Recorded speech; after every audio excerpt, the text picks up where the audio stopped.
Shalom saudara-saudara sekalian, mari kita siapkan hati kita untuk mendengarkan renungan hari ini. Mari kita berdoa terlebih dahulu.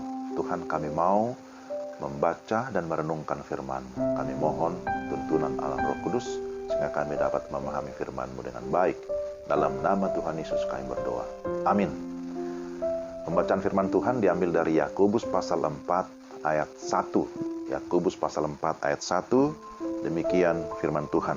Dari manakah datangnya sengketa dan pertengkaran di antara kamu? Bukankah datangnya dari hawa nafsumu yang saling berjuang di dalam tubuhmu?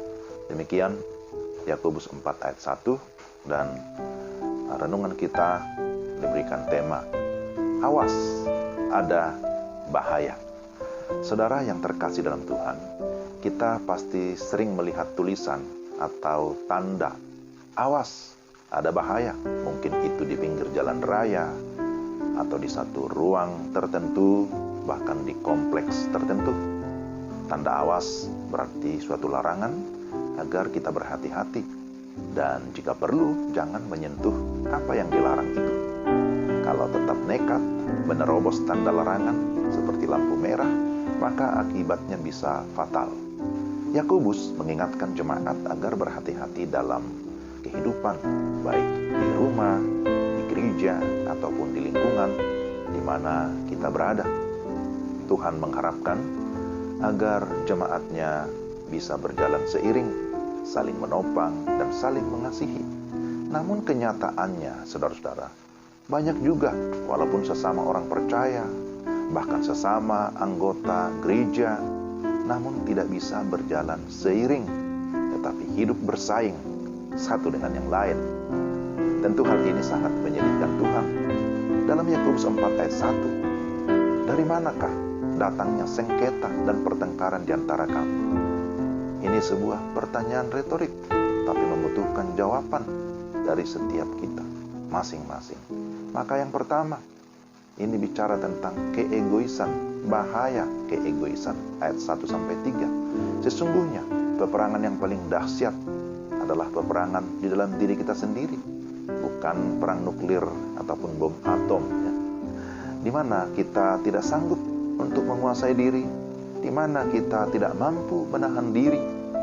Inilah keegoisan yang merupakan musuh utama di dalam diri kita.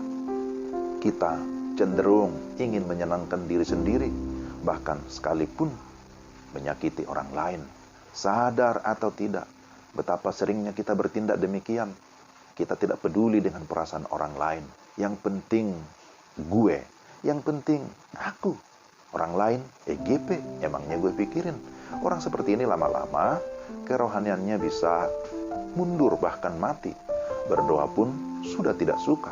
Atau kalaupun berdoa, doanya sudah egois, hanya untuk kepentingan diri sendiri, atau untuk memuaskan hawa nafsunya. Maka hati-hati, awas, itu bahaya. Yang kedua, saudara-saudara, bicara tentang bahaya keduniawian. Di dalam ayat yang keempat disebutkan, tidakkah kamu tahu bahwa persahabatan dengan dunia adalah permusuhan dengan Allah? Apa yang berasal dari dunia adalah keinginan daging, keinginan mata, dan keangkuhan hidup. Semua itu bukan berasal dari Allah. Berarti ketika kita bersahabat dengan dunia, kita sedang berlawanan dengan Allah. Sekali lagi, awas, itu bahaya. Jangan melawan Tuhan. Ingat kisah Abraham dan Lot. Abraham disebut sebagai sahabat Tuhan, dan Lot disebut sahabat dunia. Mengapa? Karena Lot memilih harta duniawi. Ada kalimat bijak yang berkata begini, sudah pada tempatnya jika gereja berada di tengah dunia, tidak pada tempatnya jika dunia berada di tengah gereja. Perahu di tengah air itu baik, memang untuk itulah perahu dibuat. Namun air di tengah perahu bisa membuatnya tenggelam. Saya harap kita bisa memahami maknanya. Yang ketiga, bahaya kesombongan. Kalau kita membaca ayat yang ke-5-10, di sana kita lihat, saudara yang terkasih, bahwa iblis tahu menggunakan kesombongan untuk mengalahkan saudara. Sama seperti iblis mengalahkan Adam dan Hawa. Padahal ketika itu Adam dan Hawa belum dicemari oleh dosa. Lalu bagaimana dengan kita yang sudah dicemari dosa? Pasti lebih mudah ditipu atau dikalahkan.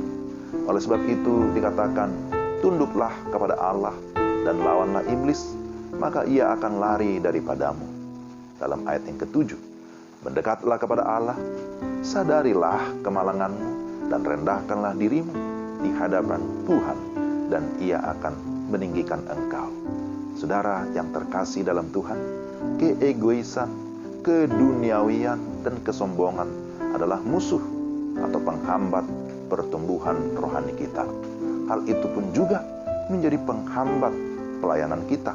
Oleh karena itu, saudara-saudara, kita harus waspada dan menjauhkan diri dari semua itu. Dan saatnya semakin mendekatkan diri kepada Tuhan. Ketika kita jauh dari Tuhan, kita berada dalam keadaan bahaya. Tetapi ketika kita semakin dekat dengan Tuhan, kita pasti berbahagia. Amin. Amin. Firman Tuhan. Kiranya Tuhan menolong kita untuk melakukan firman-Nya dalam hidup kita sehari-hari. Mari kita berdoa. Tuhan, terima kasih untuk kebenaran firman-Mu. Mampukan kami untuk dapat melakukan firman-Mu dalam hidup kami sehari-hari. Dalam nama Tuhan Yesus kami berdoa. Amin. Demikian saudara renungan kita. Tuhan memberkati. Shalom.